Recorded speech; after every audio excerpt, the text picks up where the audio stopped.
नमस्कार दोस्तों, आप सभी का स्वागत है मेरे चैनल विकास के अफसाने में।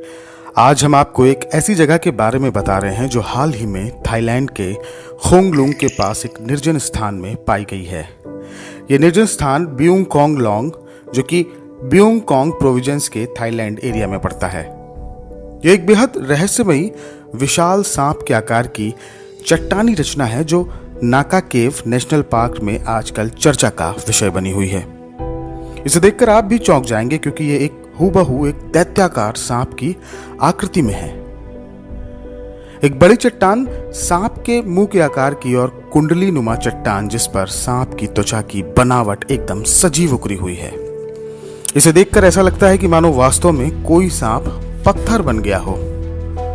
स्थानीय लोग इसे श्रापित राजा उलू बता रहे हैं, जिसकी कहानी हम आपको वीडियो में आगे साझा करेंगे। इसके लिए वीडियो को लास्ट तक देखें। कुछ लोगों का मानना है कि ये चट्टानें लाखों साल पुरानी हैं, लगभग जुरासिक इरा की, जब इंसानों का नामो निशान भी नहीं था। फिर तो इसके मानव निर्मित होने पर भी कोई शक नहीं बनता।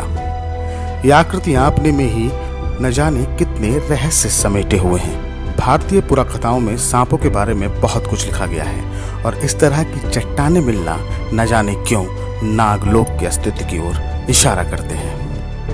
आइए आपको बताते हैं रहस्यमयी राज्य रतप्पा नाखेन और उसके श्रापित राजा उलू की कहानी, जिसे सांप की आकृति से जोड़ा जा रहा है। खोंगलुंग लेक, जो कि बोंग खोंग लुंग जिले में पड़ता है, जहां कई सालों पहले एक राज्य हुआ करता था। इस राज्य का नाम रतप्पा नाखेन था, जिसके राजा थे उल्लू। राजा उल्लू की पत्नी का नाम गैंगलिया और पुत्री का नाम कियोखान था, जिसकी शादी संपन्ता से हुई थी। संपन्ता और कियोखाम का एक पुत्र हुआ फाहून। फाहून बहुत बुद्धिमान और सुंदर व्यक्तित्व वाला था। एक बार फाहून की मुलाकात एक बेहद खूबसूरत लड़की से हुई जिसका नाम नाकरिंत रानी था। नाकरिंत रानी की खूबसूरती में एक जादुई सा आकर्षण था, जिसे देखकर फाहून को उससे प्यार हो गया।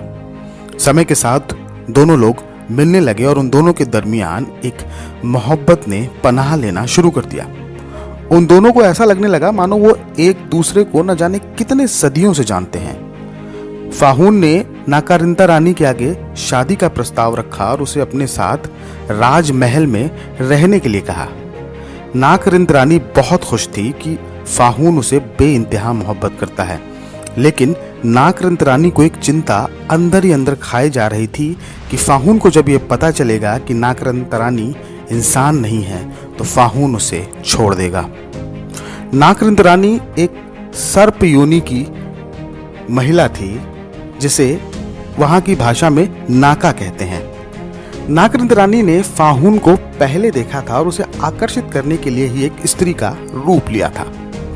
नाकरिंत रानी वापस नाकलोक गई और अपने प्रेम की सारी कहानी उसने अपने पिता, जो कि नाकलोक के राजा थे, उन्हें सुनाई।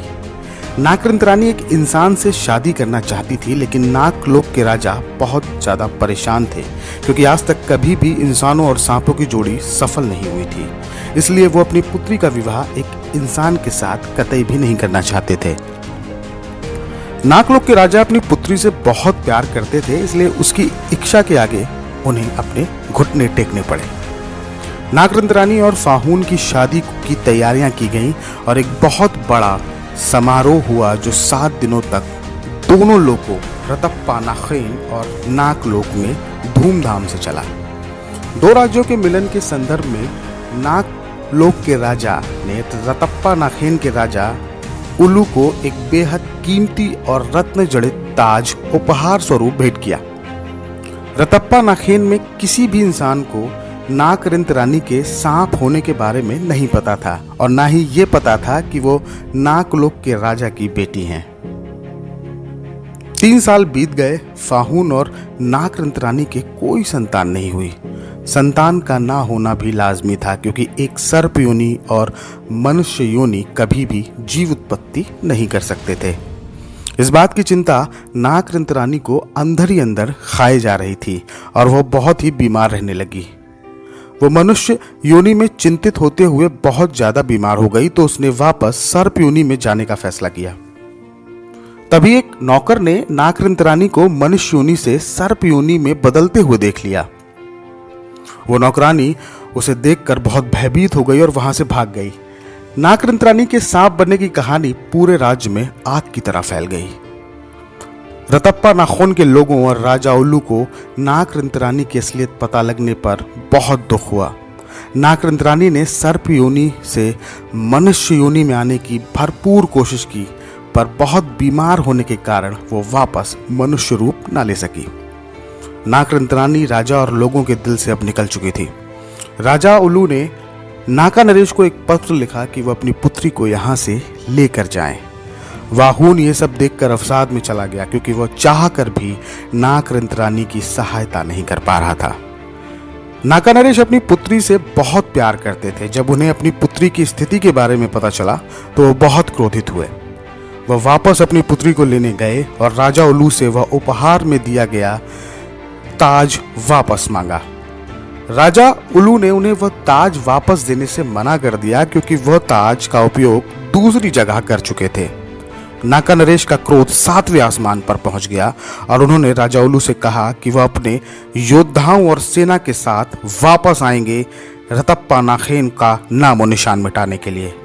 यह कहकर नाका नरेश अपनी पुत्री को लेकर वहां से चले गए। उसी रात वह अपने योद्धाओं के साथ वापस रतप्पा नाखून आए और राज्य के एक एक लोगों को मार दिया। नाका की शक्ति के आगे कोई नहीं बच सका और पूरा राज्य जलमग्न हो गया, जो कि आज कुंगलुंग लेक के नाम से जाना जाता है।